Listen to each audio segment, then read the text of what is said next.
Esta é mais uma transmissão da Sociedade Brasileira de Geriatria e Gerontologia, Seção Rio de Janeiro. Eu sou Daniel Azevedo, sou médico geriatra, atualmente diretor científico da SBGG Rio.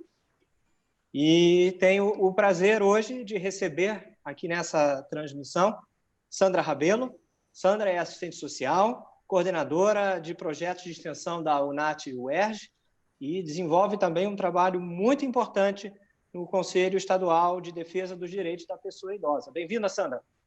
Oi, boa noite, doutor Daniel. Boa noite, doutor Vigílio. Obrigada pelo convite, é um prazer. Vigílio Garcia é médico especialista em geriatria pela SBGG e pela AMB e é também um pesquisador do Geron Lab da UERJ. Além disso, o Vigílio é membro da Comissão Científica de Geriatria da SBGG Rio. Bem-vindo, Vigílio. Obrigado, Daniel. Boa noite a todos. Boa noite, Sandra. Obrigado mais uma vez também pelo convite. No início dessa conversa, queremos agradecer àqueles que, nos bastidores, possibilitaram que esse encontro acontecesse. Toda a diretoria da SBGG Rio, em especial o Dr. Almir Oliva, que está aí nos bastidores para que nós pareçamos bonitos e inteligentes para todos, e também o Vander Neto, que tem nos dado um suporte inestimável aí na questão da informática. O tema hoje é instituições de longa permanência para idosos e Covid-19, experiências e perspectivas futuras.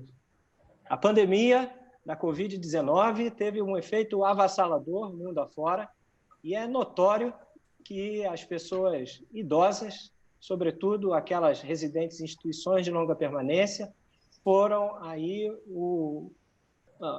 a parcela da população mais afetada por essa pandemia.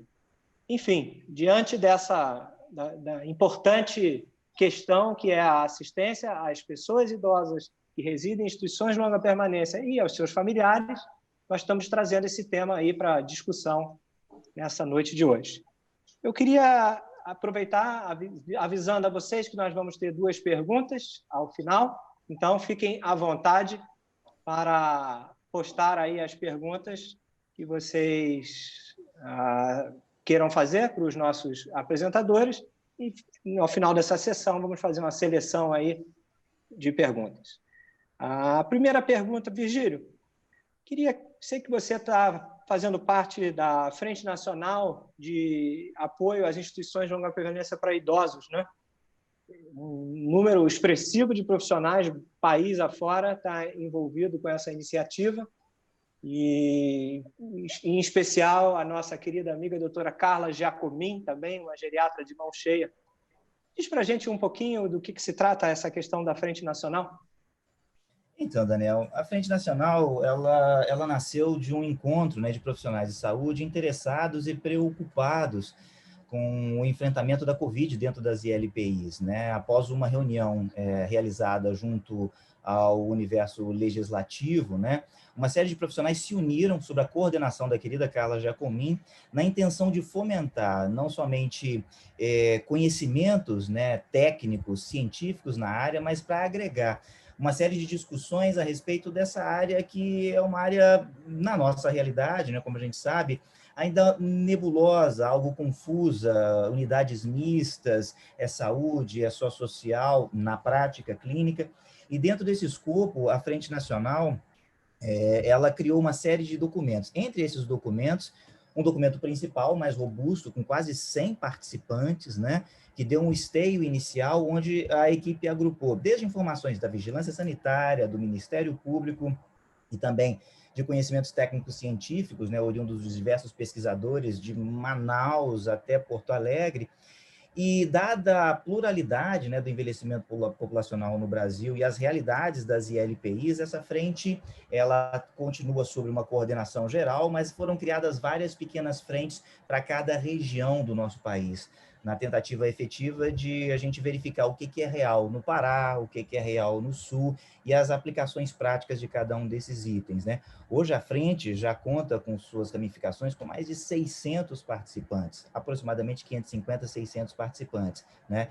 E a querida Carla está na batuta disso tudo, né? Organizando, dividindo lives 2, 3 vezes por semana, porque a gente sabe que o cenário da longa permanência no mundo, né, onde efetivamente o maior número de óbitos, o maior número de limitações, elas estão associadas com esses desfechos indesejáveis nos nossos idosos, né? Então, a frente nasceu nesse intuito e continua crescendo, produzindo mais documentos. Hoje, nós temos aproximadamente 7, 8 documentos já em elaboração, e eles não são interrompidos a cada nova demanda.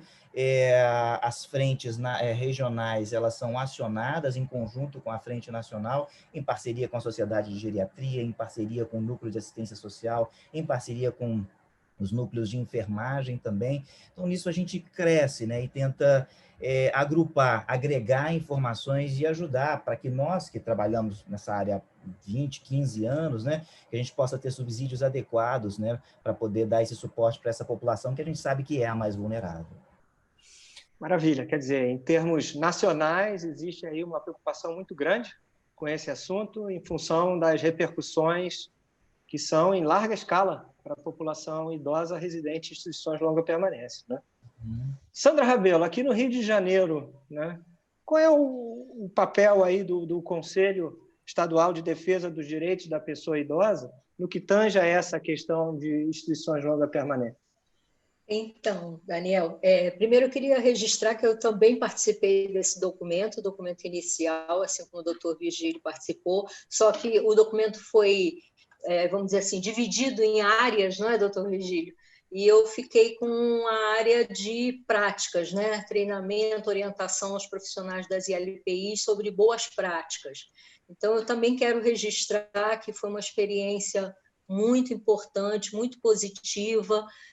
Nós estamos modestamente fazendo história, né, doutor Virgílio, nesse processo, uma vez que as ILPIs sempre foram espaços invisíveis na sociedade, né? A gente pode pensar a história do nascimento dos asilos como instituições totais, instituições do qual a sociedade não dialoga, né? Pelo menos não dialogava até então, e as instituições também não dialogavam com a sociedade, então era um espaço distante que precisava de aproximação. Infelizmente, com essa pandemia, né, essa aproximação se concretizou, e eu digo assim, eu acho que o doutor Virgílio pode concordar comigo, se concretizou para melhor, porque hoje a gente tem muitos profissionais, muitos técnicos, teóricos da área do envelhecimento que estão debruçados na questão das ILPIs. Então, eu acredito, aí eu vou fazer a minha fala de conselheira, né? Eu acredito que, a partir de agora, políticas públicas para a área das instituições de longa permanência possam surgir no sentido da gente realmente entender essas ILPIs e dar às ILPIs o devido direito que elas merecem, porque elas, durante muito tempo, foram demonizadas, né, como espaço de reclusão e isolamento social de idosos. Acho que, a partir de agora, com essa democratização das informações sobre as ILPIs, a gente tem um potencial importante. Eu diria também que a SBGG tem isso em mãos, né, como uma entidade científica, para traçar outros documentos futuros para auxiliar o legislativo em relação a novas políticas públicas. E aí, no tocante ao Rio de Janeiro, né, eu pertenço ao Conselho Estadual de Defesa dos Direitos da Pessoa Idosa.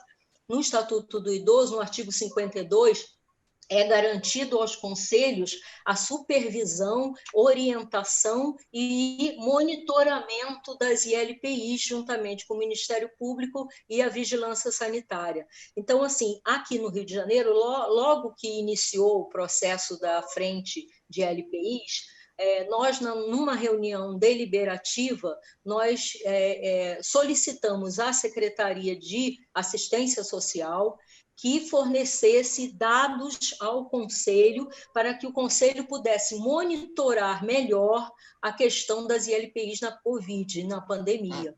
E aí nós estabelecemos um contato com a superintendência, no sentido de organizar reuniões para que o Conselho, de fato, preste a sua responsabilidade em relação à pandemia, que é fiscalizar o poder público, aí a gente não vai fiscalizar as ILPIs, porque, né, não é nosso propósito, e sim proteger os idosos que estão vivendo nas ILPIs, né? A fiscalização fica por conta da vigilância do Ministério Público, mas fiscalizar o poder público. Então, a nossa função agora, nesse desdobramento de tantos documentos, tantas normativas, é fiscalizar o poder público do Estado do Rio de Janeiro a estabelecer ações preventivas no tocante à pandemia, uma melhor proteção e uma melhor orientação por parte da Superintendência de Assistência Social, que é a superintendência que controla as ILPIs, né, que acompanha o trabalho das ILPIs no Estado, para que os resultados sejam satisfatórios e sejam resultados importantes para a vida das pessoas idosas, que são as pessoas, como o doutor Vigílio colocou, as pessoas mais fragilizadas, as pessoas, às vezes, muitas das vezes, abandonadas, né, por seus familiares, e pessoas que estão com uma idade muito avançada e com várias comorbidades e que merecem do poder público atenção integral. Então, o nosso compromisso no Conselho está sendo esse: monitorar e dialogar com a Secretaria de Assistência Social do Estado, realmente ações que deem visibilidade ao trabalho que a assistência social tem como compromisso realizar aqui no Estado do Rio de Janeiro. Então, a gente está fazendo esse trabalho de monitoria desse processo, no sentido de trazer à tona, com mais objetividade, toda a orientação que a Secretaria de Estado de Governo deve fazer com relação às ILPIs. Quer dizer, Sandra, você traz aí um dado quase que histórico, né, desse caráter ainda um tanto pejorativo que, infelizmente, envolve as instituições de longa permanência. E aí, nesse momento, nessa pandemia, justamente as divulgações aí pela mídia, em larga escala, são de que morrem mais os idosos em longa permanência, né? O que mais um fator que contribui para afetar negativamente a imagem dessas instituições. Por outro lado, que bom, né, pensar que mesmo das piores crises podem sair movimentos muito positivos, como esse da valorização da longa permanência e da legislação para a longa permanência, como você colocou aí também, né? Exatamente. Daniel, eu só queria Sandra, acrescentar que nessa frente, né, que o doutor Vigílio coloca, que foi desmembrada nas regionais, né, é muito interessante, é uma resposta muito feliz da gente perceber que gestores, né, de instituições filantrópicas, instituições que estão muito distantes das políticas públicas e de normativas importantes para o cuidado, elas têm se aproximado no sentido de querer conhecer mais sobre os processos e procedimentos relativos aos cuidados com as pessoas fragilizadas. Então, a gente também tem mais, eu acho que o doutor Vigílio pode também dar esse depoimento, né? Eu acho que a gente tem mais uma vitória nesse sentido, que é realmente aproximar as instituições filantrópicas que ficam um pouco distante do debate das políticas públicas do envelhecimento. Não, e é verdade, se me permite, Daniel, porque assim, as taxas de mortalidade nas ILPIs do mundo, né, assustaram a gente sobremaneira em janeiro, fevereiro, quando, em especial, no documento inicialmente produzido pela professora Ieda Duarte de São Paulo, junto com a professora Helena Watanabe, mostrando, né, o impacto que isso seria, isso deu um susto na gente, né? Tem ideia, as taxas de mortalidade em Israel, nas ILPIs, chegam a 32%. As taxas de mortalidade em Ontário, no Canadá, chegam a 70%. Minnesota, nos Estados Unidos, no mês de maio, publicação da professora Adelina Herrera, né, de 81%.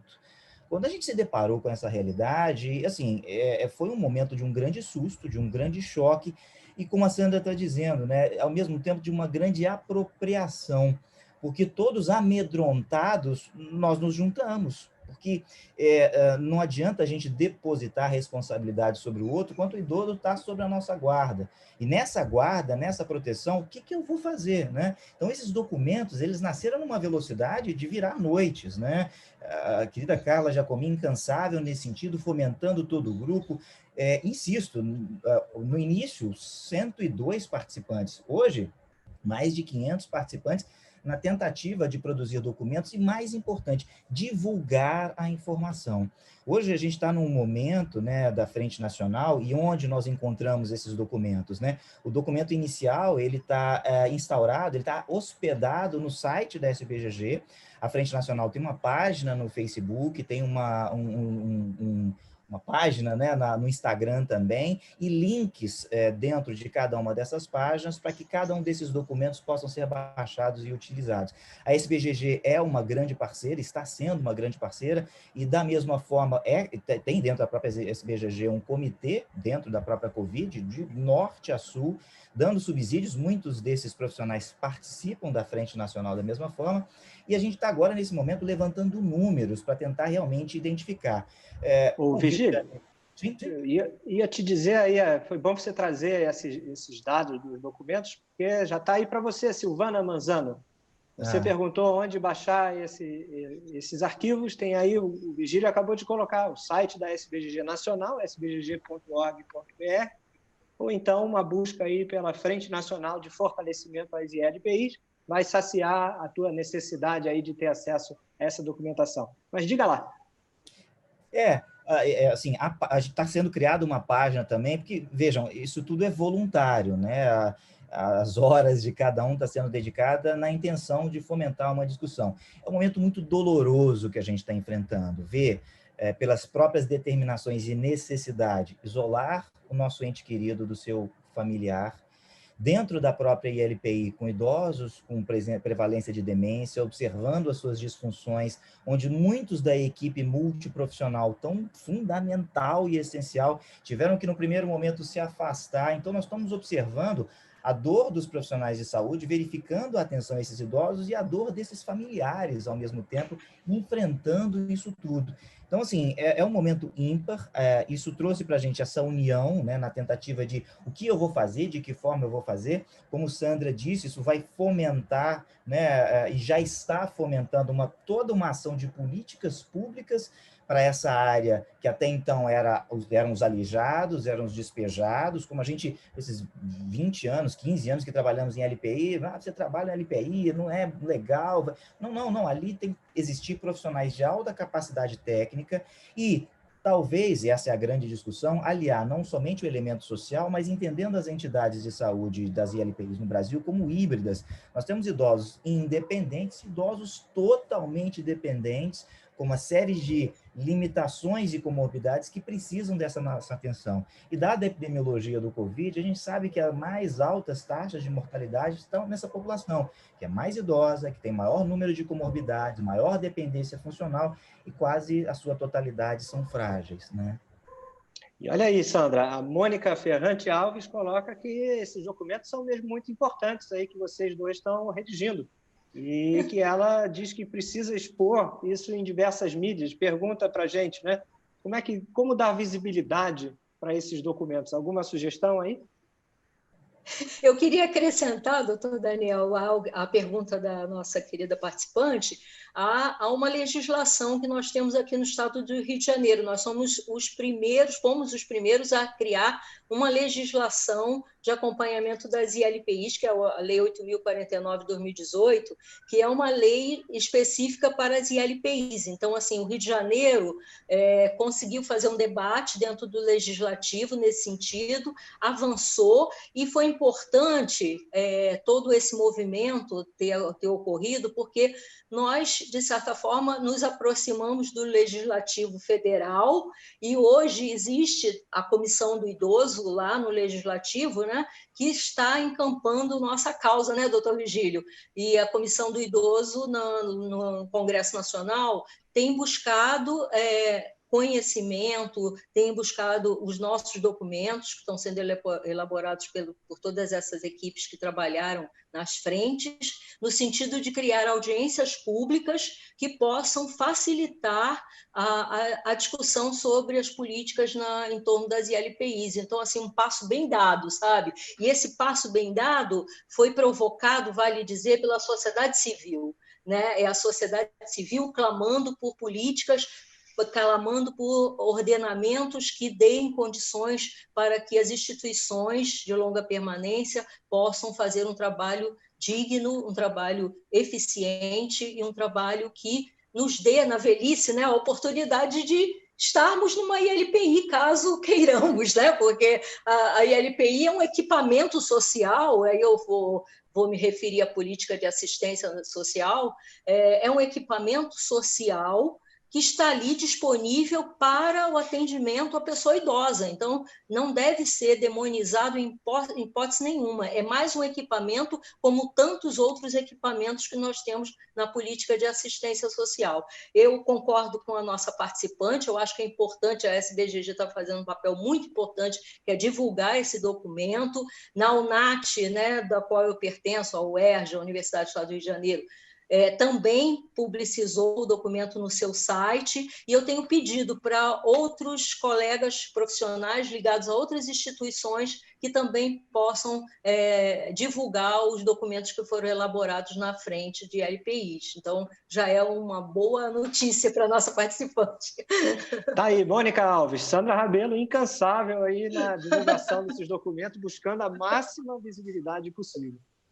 Eu volto ao Virgílio agora. Deixa eu só acrescentar, porque eu queria dizer, porque assim, é interessante que esse movimento civil, ele permitiu que, desde as questões práticas do dia a dia, como eu isolo o idoso, de que maneira eu uso os EPIs, o material produzido pela equipe de Ribeirão Preto é encantador, onde a Sandra participou, as boas práticas dentro da ILPI. Agora, ontem, inclusive, uma discussão com o professor Toniolo, né, das medidas de como isolar efetivamente dos pontos as áreas vermelhas, as áreas amarelas. Então, assim, desde as partes mais básicas de atenção até as políticas públicas, todo esse movimento trouxe essa possibilidade de discussão e precisamos de mais. Eu acho que a pergunta que a Mônica faz, nesse sentido, é divulgar essa informação. Tudo isso tem as respectivas fontes de cada uma das normativas, de cada um dos boletins da vigilância sanitária, de cada uma das melhores evidências científicas referendadas em cada um desses itens, para que, em dúvida, a gente consulta a fonte, vamos diretamente na fonte para dividir. Então, essas informações estão hospedadas, parte no site da SBGG, em breve a Frente Nacional vai criar um site próprio, mas cada um desses já possui links, né, no Google Docs ou algum documento para baixar estas cartilhas, que o próprio Legislativo, parte do Executivo, já está utilizando como base também para divulgar essas informações. E são parceiros, né? O Ministério Público é um parceiro importantíssimo da gente, estão sendo incansáveis em auxiliar, em dividir, em fomentar. A própria vigilância sanitária, quando nós acionamos, elas vêm na partilha de um conjunto de informações. Temos, e no Rio particularmente, a gente vive um momento muito tenso nesse momento, mas a gente precisa e necessita contar dessa ação civil com os núcleos responsáveis, né, e determinantes de cada uma dessas ações para a proteção dos nossos idosos, né? Virgílio, eu sei que você está envolvido numa pesquisa aí que inclui algumas instituições aqui do Rio de Janeiro. Será que você podia apresentar assim, dados preliminares sobre como anda a questão de contaminação por Covid aqui no nosso estado? Pois é, assim, uma série de iniciativas, né, fomento da FAPERJ, da Vale do Rio mas uma série de fomentos para que houvessem editais, nós nos candidatamos para alguns deles, alguns estamos aguardando aprovação, o núcleo da UERJ conseguiu aprovação de alguns, com o professor Roberto Lourenço, mas o fato é que a gente começou a fazer alguns levantamentos iniciais, em especial uma análise que nós fizemos de 115 idosos, né, residentes dentro de LPI, e de forma bastante interessante, diferente com essas taxas de mortalidade tão elevadas, como em Minnesota, de 81%, nós observamos nessa coorte de 115 idosos, residentes de LPIs, indivíduos com dependência, com limitações, mas a taxa de mortalidade foi de 13,2%. a taxa de contaminação chegou a 70%. Isso todos, desde idosos e funcionários já dosados, né, pelo teste padrão ouro, a contaminação dos residentes e a contaminação dos idosos foi muito elevada, mas felizmente a taxa de mortalidade foi baixa. Comparando com alguns dados de São Paulo, alguns dados do Espírito Santo, a mortalidade tem variado de 15% até 30%. E aí fica a dúvida, né? A gente sabe, né, que as nossas ILPIs possuem, volto a dizer, idosos independentes e idosos totalmente dependentes. Muitos dos dados desses que são analisados em Israel, na Alemanha, na França e no próprio Canadá, em Ontário, são idosos que residem nas nursing homes. São idosos com grau de dependência muito maior, o que a gente classifica hoje aqui como um total dependente, né? E a gente não sabe por que esse real motivo, né? Existe uma pesquisa já em andamento, em discussão, a respeito da própria fragilidade nesses perfis, se há alguma correlação ou não, mas, enfim, nesse momento a gente está analisando esses dados, são dados observacionais, não dá para fazer nenhuma inferência causal, mas uma observação, um corte transversal do que está acontecendo, né? Vamos pensando nesses dados que você está trazendo aí para a gente, né? É um tanto discrepante esse número e até surpreendente, né? A gente ter uma mortalidade relativamente menor do que aquela que está sendo reportada em outros estudos internacionais. O que será que pode explicar isso? Pois é, isso é interessante, né? No artigo que a gente está escrevendo, uma das questões que a gente pontuou foi que, assim, que cada uma dessas instituições, esses 115 idosos, eles eram assistidos por 4 profissionais titulados, vamos pensar dessa forma, né, com formação em geriatria. Uma equipe multiprofissional com formação em geriatria. Aqueles que foram internados, eles possuíam estrutura adequada e rapidez no encaminhamento para a unidade hospitalar. Então, assim, isso é um grande viés. Essa análise foi feita em instituições privadas, onde 92%, 93% dos idosos possuíam planos de saúde, e a velocidade de atendimento e reconhecimento, esses 115 idosos, além de ter 3 geriatras, um dos profissionais era infectologista, e deu toda a orientação quando a primeira maciça, com o total apoio dos gestores, e aí é essa questão da união, a gente precisa estar junto nesse momento. Então, assim, a gente observou que essa taxa, acho que o grande viés pode estar associado com esse padrão de assistência que a gente sabe que não é real no Brasil inteiro, né? Não é real. Muitas das ILPIs sequer possuem, na verdade, pessoas de bom coração, de bom alvitre, mas que precisam da parte técnica para dar esse suporte. Tanto que a gente fala nesses manuais, nessas orientações, medida de sinais vitais, observação do padrão da história que esse idoso possui na longa permanência. No consultório, a gente tira uma foto, na longa permanência eu tenho um filme da história desse idoso, para que essas pequenas nuances, né, as manifestações atípicas que esses idosos tendem a apresentar, eu consiga captar rapidamente e já tomar ações para protegê-lo, né? Sandra, será que esses gestores aí de instituições e os profissionais da saúde que trabalham lá, será que eles estão com medo de notificar, hein? Então, eu diria que sim, tá? Um pouco com medo, sim, exatamente pelas questões que o doutor Vigílio acabou de colocar, a falta de conhecimento, a relação da ILPI com a caridade apenas e não com o papel profissional e técnico, isso ainda precisa ser bem melhor trabalhado, ainda não foi, mas eu acho que com esse movimento a gente está trazendo, né, um conhecimento novo para essas instituições, de maneira a modificar essas práticas. Então, isso eu considero positivo, mas eu ainda acho que há um temor, né, em relação à ILPI, da ILPI para com a fiscalização, né? E aí eu queria dizer que, aproveitando essa oportunidade, queria dizer que a UERJ faz um trabalho com o Ministério Público há alguns anos já, um trabalho de capacitação para os profissionais que trabalham na ILPI. O nosso objetivo, meu e da doutora Cristiane Branquinho,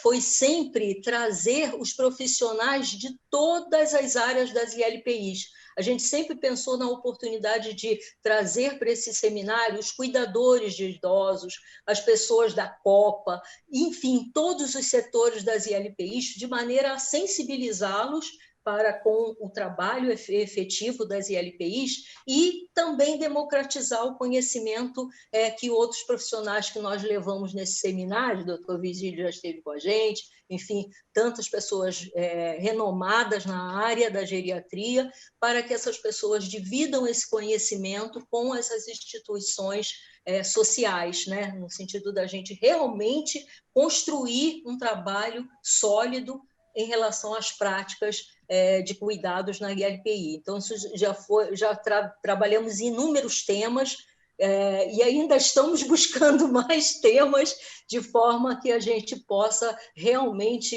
desenvolver aqui no Rio de Janeiro um trabalho efetivo nas ILPIs, porque vale dizer, doutor Daniel, que o Rio de Janeiro concentra uma rede muito grande de instituições de longa permanência, né? Por sermos uma cidade que concentra um número grande de idosos e por diversos condicionantes que nos levam a ter instituições dessa natureza. Então, é dever, né, de uma instituição acadêmica como a UERJ, desenvolver um projeto onde a gente possa replicar o conhecimento para as instituições sociais. Ótimo. Para quem está pegando essa transmissão agora, ILPI, essa sigla a qual nós estamos voltando sempre, Instituição de Longa Permanência para Pessoas Idosas, né? Ok. Muito bem. Vocês estão trazendo aí dados super atuais de pesquisa, de inserção aí da Sandra lá no Conselho. E a Renata Granite, que é fisioterapeuta, pergunta, né? Talvez mais para o Virgílio essa daqui, né? Como fica a correlação da mortalidade, se é que já foi feita aí nessas pesquisas, com o grau de funcionalidade dos idosos? Quer dizer, morrem mais aqueles que são mais dependentes? Sim, é uma ótima observação, né? Ontem saiu um paper ontem ou anteontem, falando exclusivamente da associação entre os pacientes portadores de perda cognitiva, demência, né, e a associação com a sua taxa de mortalidade. E, indiretamente, nesse mesmo paper, ele analisava o grau de dependência dos idosos. E sim, né, a gente observa que esses dados observacionais mostram que o risco, a razão de chance naqueles que têm maior dependência funcional de evoluir para óbito é bem maior. Para demência, em especial, que era o objetivo desse trabalho, né, da Bichanchette, que foi publicado no Journal of Nutrition and Health, a razão de chance daqueles que eram diagnosticados com demência, nas demências mais avançadas, era de 1,87 vezes maior o risco de evoluir para óbito, né? Então, a gente sabe que a prevalência, né, nessas coortes que a gente observa, 60% aproximadamente das ILPIs de todo o Brasil, elas estão na região sudeste. E a prevalência da demência nessa população, de grau de dependência, ele também é elevado. Os dados que nós temos são dados consolidados da querida professora Ana Amélia Camarano de 2009, 2010, dados de 2014, alguns dados de 2018 do PNAD, mas o fato é que sim, a gente sabe, tem essa percepção, mas os números já conseguem consubstanciar dependência funcional, grau de evolução, né? Quanto maior a prevalência, o número de indivíduos demenciados nessa população, eles estão sim associados à mortalidade, né? Sandra, vou direcionar para você a pergunta da doutora Cláudia Burlar, que é geriatra também aqui do Rio de Janeiro, né? Ela, preocupada, como sempre, com a temática da demência, pergunta, né? Uma vez que as pessoas com demência requerem uma assistência por uma equipe multidisciplinar e essa equipe, com frequência, está com dificuldade de acesso às instituições de longa permanência, e aí, como é que vai ficar o cuidado dessas pessoas? Então, doutor Daniel, é uma questão que a gente vem debatendo. Lá no Conselho já começamos a discutir um pouco isso, mas mais na UERJ, que a gente está produzindo cartilhas na UERJ, no sentido de organizar e aproximar as famílias logo que elas possam entrar em contato com os seus idosos e também com os profissionais mais especializados, que nesse momento não podem estar dentro das ILPIs, né? Algumas ILPIs usaram de um recurso importante, que foi fazer o trabalho dos especialistas remotamente, mas a gente está falando da maioria das instituições filantrópicas que não tem recurso nenhum. Então, essa é uma preocupação que eu acho que o grupo aqui do Rio de Janeiro, já que a gente está falando no nosso espaço, na nossa cidade, no nosso estado, Eu acho que é uma preocupação importante, doutor Virgílio, até vou fazer essa solicitação aqui nesse momento, no sentido da gente criar um mini grupo, né, doutor Virgílio, onde a gente possa instrumentalizar as ILPIs no sentido de que os profissionais possam reaproximar e possam reabilitar os seus cuidados, né, a esses idosos institucionalizados com segurança. Então, é uma questão que ainda está em suspenso, porque a gente ainda não pensou como é que ficará, né, esse novo modo de convivência no momento em que houver a flexibilização. A gente ainda está pensando a respeito disso. Mas é um desafio, claro, com certeza, porque como é que a gente vai reencontrar, né, todas as práticas e condicionar os profissionais a um trabalho que já era efetivo desses profissionais, agora num momento diferente dessa pandemia, né? Então, doutor Virgílio, se puder dar uma ajuda na nossa cartilha. Eu sou filho da UNAT, integrado à UNAT, grudado na UNAT, minha casa, meu aconchego. Não, com o maior prazer. E a gente precisa desse tipo de união, porque, em verdade, as dúvidas são inúmeras. E o trabalho de capacitação das várias instituições, aí a gente pensa no Brasil inteiro, ele é essencial, né? O núcleo dos cuidadores, nesse momento, né, com cada uma dessas demandas, como profissionais envolvidos nesse cuidado, ele é muito importante, porque dentro da ILPI, se hoje nós blindamos a ILPI, está tudo isolado, quem leva a doença sou eu, Virgílio, que vou lá atender. Eu sou contaminante e contaminado. Então, todas as medidas de proteção, se eu não tenho conhecimento adequado de como chegar e de que maneira chegar, eu vou levar a doença ali para dentro. A gente sabe, né, que a parceria, insisto, a parceria do Ministério Público é incansável, né, na produção de normativas, de orientações, de dicas. Querida Cristiane Branquinho, não tem como não citar o nome dela aqui, mas enfim, nessa parceria com todo o seu núcleo, né, de proximidade e de participação, no fomento de ensinar para o gestor, de pontuar para o gestor, leia a cartilha, faça tal manual, divida com tal informação, socorro aqui, a vigilância sanitária tentando trazer e recompor cada um desses itens, mas a gente precisa se unir, não colocar no outro a responsabilidade, mas é meu. O que eu, Virgílio, posso fazer para não contaminar ninguém? Dá para colocar uma pia ali para eu lavar a mão? Vou botar uma pia ali. Dá para eu colocar álcool gel? Ih, não tenho verba. Caramba, já tem dentro desse fomento legislativo verba sendo já designada pelo governo federal, para inclusive participar esses indivíduos, porque é direito, pública ou privada, o que interessa é o idoso. É ele que está passando por esse momento, sou eu que estou levando essa doença, então conhecimento, participação e vinculação é essencial para que a gente possa dar esse suporte adequado, né?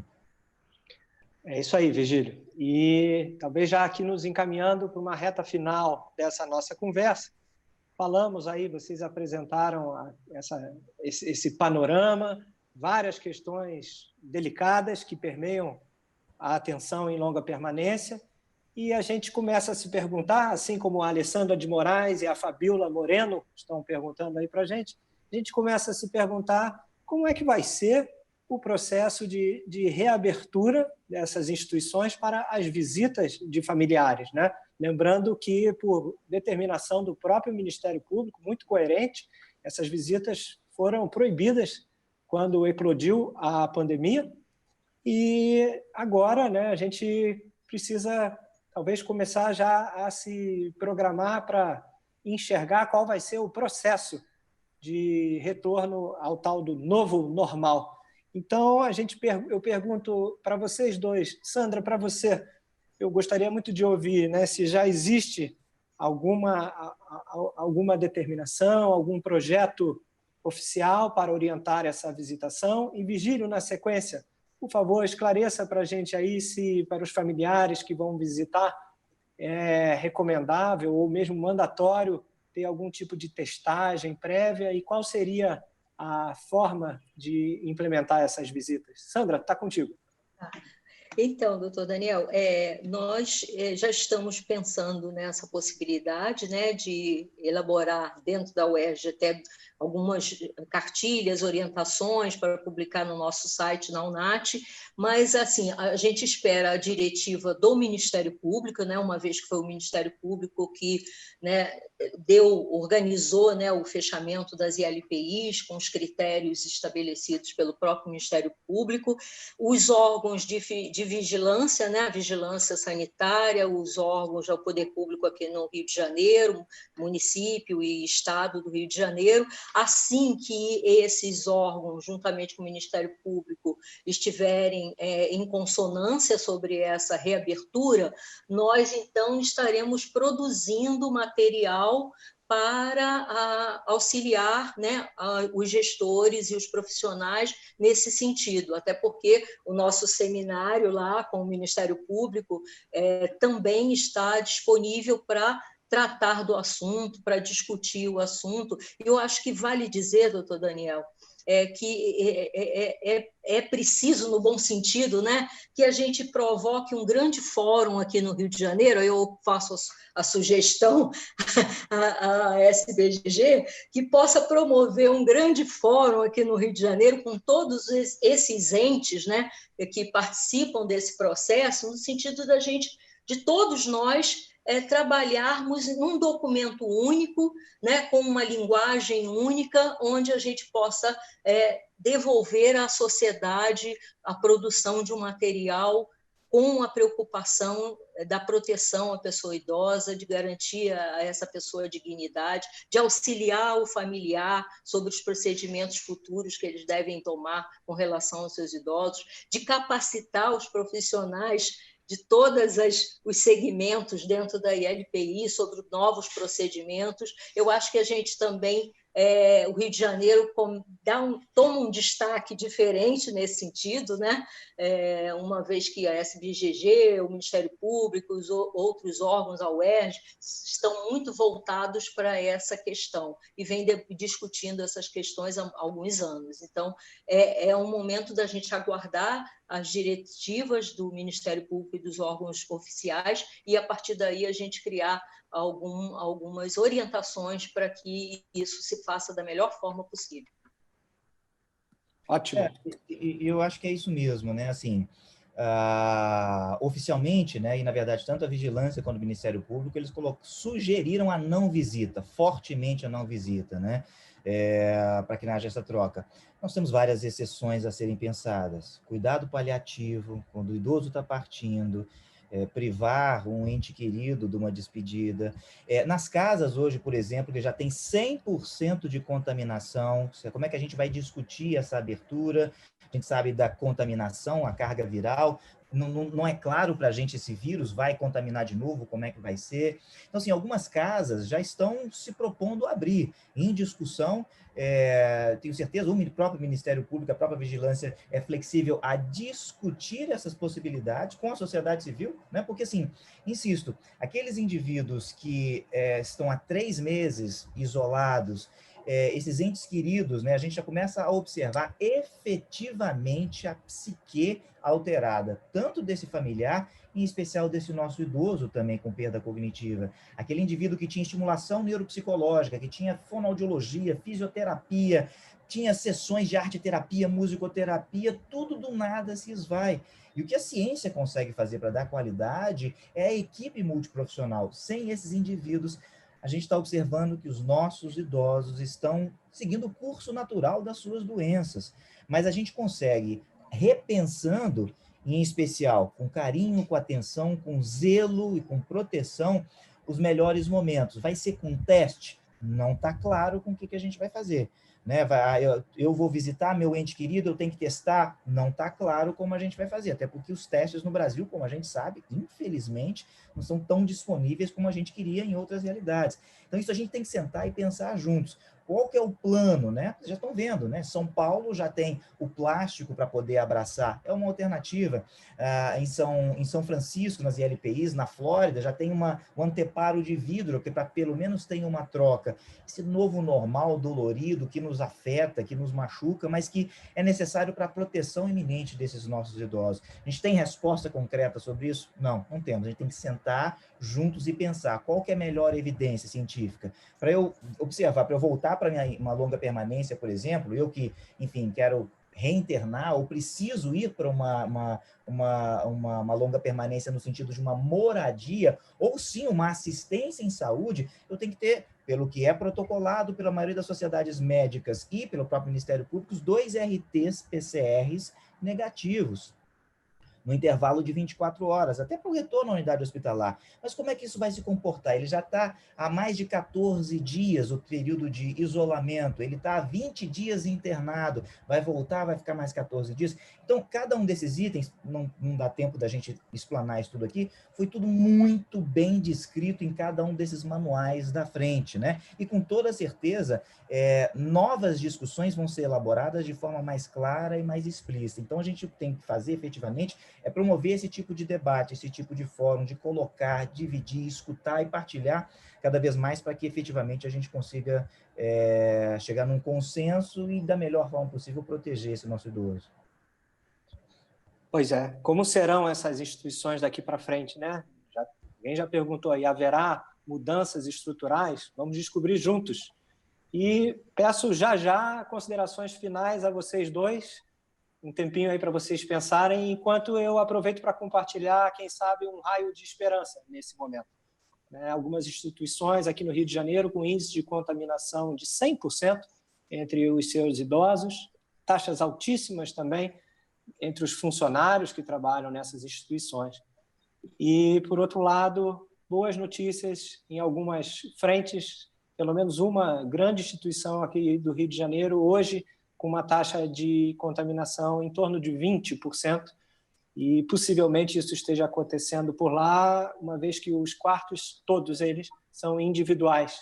E, quem sabe, não foi essa uma das medidas que protegeu as pessoas idosas que lá residem, né? Mas, onde quer que seja, né, tem aí um grupo substancial de profissionais que está dedicado à assistência com a melhor das intenções e com a capacidade técnica para definir protocolos de retomada dessas visitações.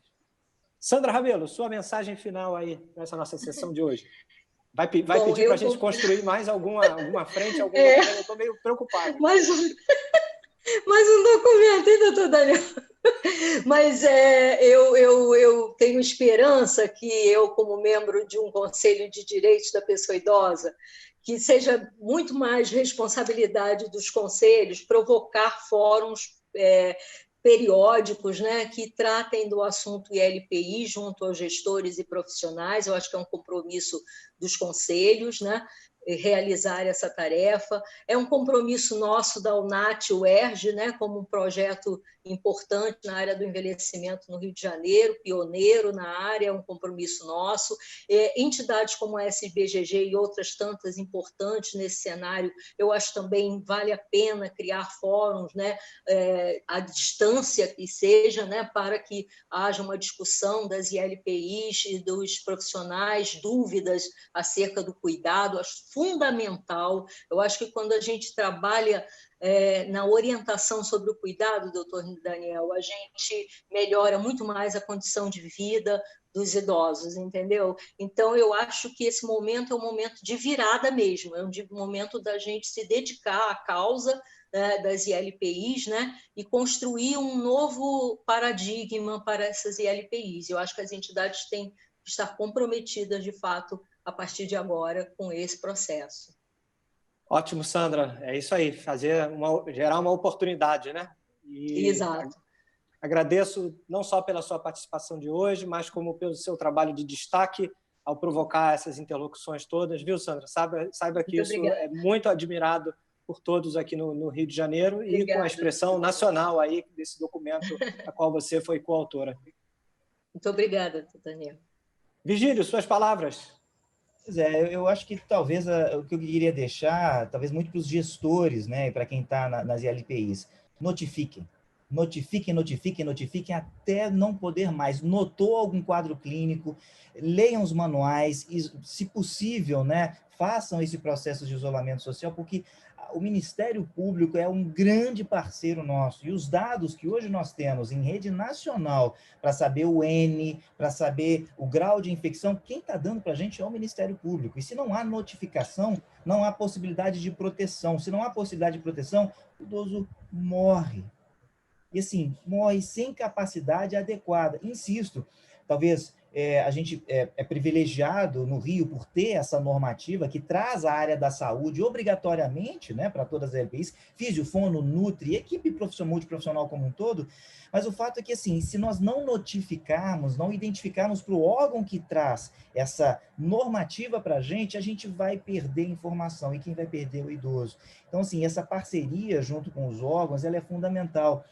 O papel, hoje, que eu observo, é muito mais de parceria do que inquisidor. Obviamente, se tiver algum problema dentro da ILPI, tem que ser consertado. E esse é o momento que o copo está lá todo bonito, mas o fundo está tudo cheio de sujeira. A gente chacoalhou isso tudo para que, nesse momento, nós nos movimentemos em ação a poder, efetivamente, a pegar um dos 5 cenários de atuação da geriatria e gerontologia, é a ILPI, que precisa de ótimos profissionais, de equipe multiprofissional e que haja um albergar de toda a sociedade da importância desse cenário. Então, notifiquem, leiam os manuais, entrem em contato conosco, que a gente puder dividir de informação, e esse é o nosso papel envolvido nisso tudo também, tá? Mais uma vez, obrigado pelo convite, estou totalmente à disposição para poder partilhar mais e mais, né, aquilo pouco e aprender com todo mundo a respeito dessas questões.